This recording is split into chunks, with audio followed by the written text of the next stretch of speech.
ठीक है, तो इस वीडियो में हम ट्रांसफार्मर में कैसे पावर ट्रांसफर होता है फ्रॉम प्राइमरी टू सेकेंडरी उस पर थोड़ा सा बात करेंगे और कुछ उन कंसेप्ट को कवर करेंगे जो जनरली क्लास में कवर नहीं किए जाते और इवन मैंने भी उसको क्लास में कवर नहीं किया था ड्यू टू टाइम लिमिटेशन।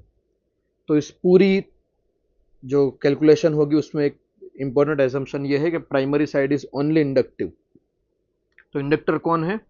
जो प्राइमरी की इस साइड जो कॉइल होगी ये पूरी कॉइल इंडक्टिव है। ठीक है, तो पहला केस देखते हैं कि यहाँ पे आप देख सकते हो कि जो सेकेंडरी साइड में जो स्विच है, इस वायर को मैंने डिसकंटिन्यू कर दिया है, तो सेकेंडरी साइड की स्विच ओपन है तो I2 0 होगा और ये प्राइमरी साइड में ये वाला चीज इंडक्टर होगा। ठीक है, तो as switch is open in secondary I2 0, जैसे मैंने बोला, as primary is purely inductive,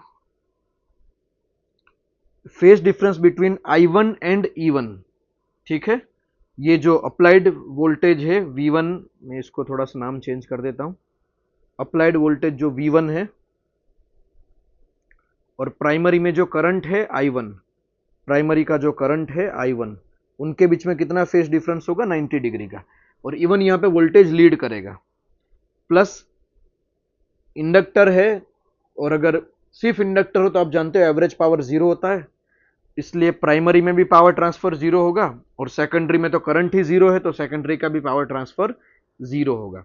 और ये प्राइमरी साइड का फेजर डायग्राम है। आप देख सकते हो कि प्राइमरी का वोल्टेज लीड कर रहा है प्राइमरी के करंट से 90 डिग्री पे।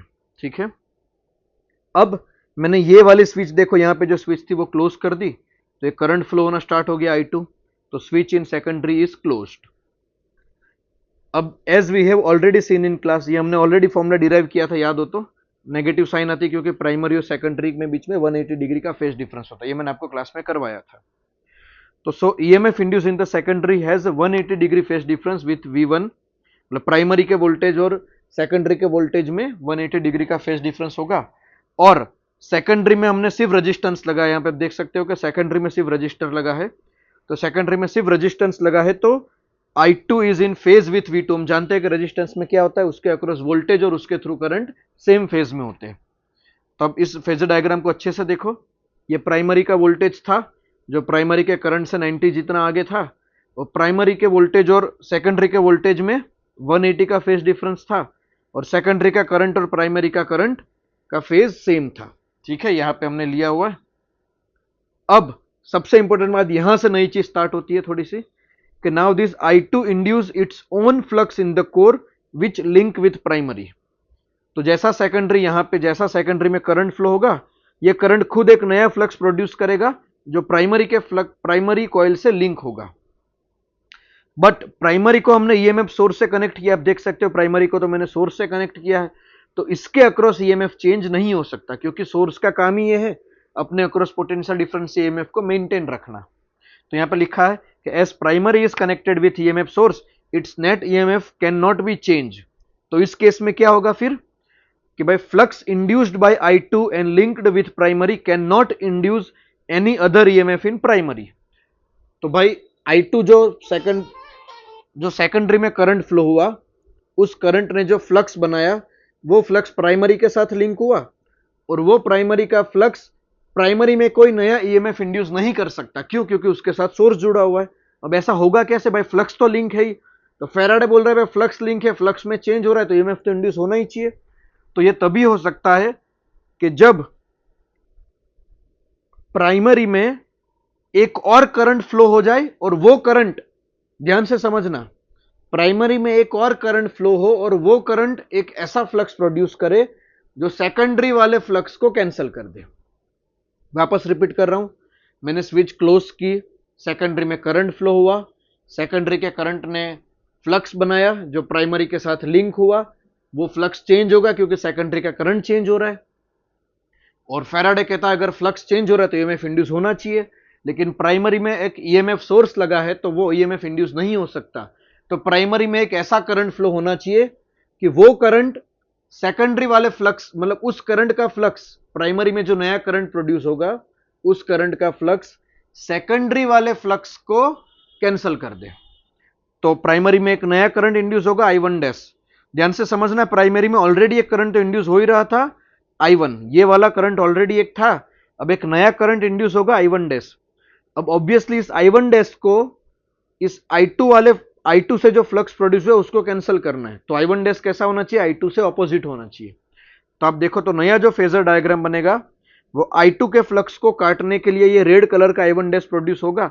यानी अब आपके पास प्राइमरी में दो करंट है, एक तो I1 था जो इंडक्टिव सर्किट थी तो 90 का फेज डिफरेंस के साथ, प्लस I2 के फ्लक्स को कैंसिल करना है प्राइमरी में ताकि नया करंट प्रोड्यूस होगा I1 डैश। तो प्राइमरी में नेट करंट होगा I1, स्मॉल I1।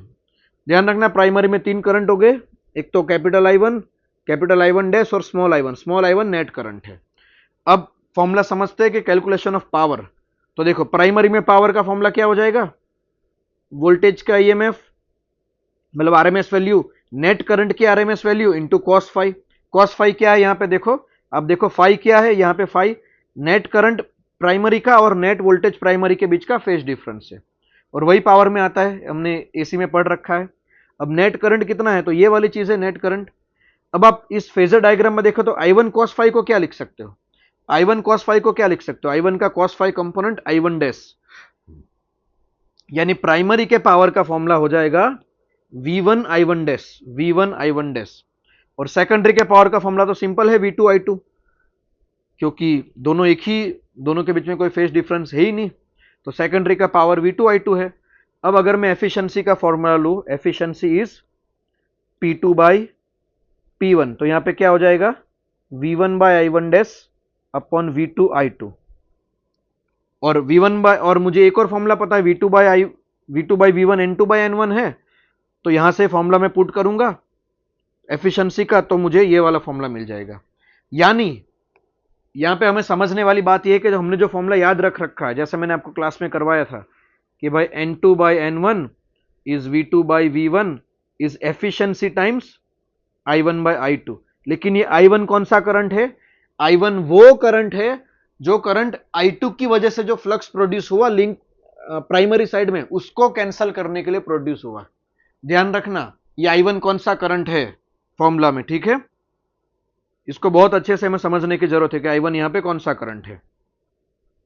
अब एक और चीज है जो एचसी वर्मा में दे रखी है कि प्राइमरी में ऑलरेडी कौन सा करंट था, जब मेरी सेकेंडरी की स्विच ओपन थी तो प्राइमरी में कौन सा करंट था I1, और सेकेंडरी की स्विच क्लोज की तो एक और करंट प्रोड्यूस हो गया I1 डैश।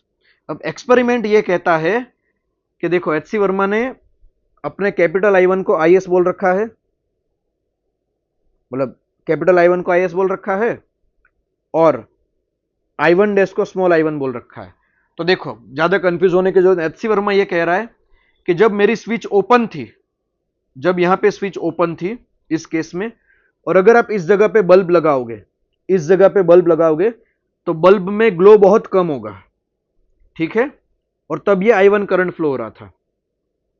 और जब मैंने स्विच क्लोज कर दी तो यहां पे I1 के साथ और कौन सा करंट फ्लो हो रहा है, I1 डैश, और अगर मैं यहां पे बल्ब लगाऊं तो बल्ब बहुत ज्यादा ब्राइटनेस से ग्लो करेगा। इसका क्या मतलब निकलता है, इसका मतलब यह निकलता है कि I1 डैश बहुत बड़ा है I1 के साथ, I1 के कंपैरिजन में। इसलिए ट्रांसफार्मर के सारे फॉर्मूला में एक्चुअल में वो करंट लगता है जो स्विच क्लोज करने के बाद प्राइमरी साइड में इंड्यूस होता है, ठीक है। तो अभी तक इस कंसेप्ट से एडवांस में कोई क्वेश्चन नहीं आया, लेकिन अगर कोई क्वेश्चन आता है तो आई होप आप इस चीज को अप्लाई कर सकते हो, ठीक है। Thank you.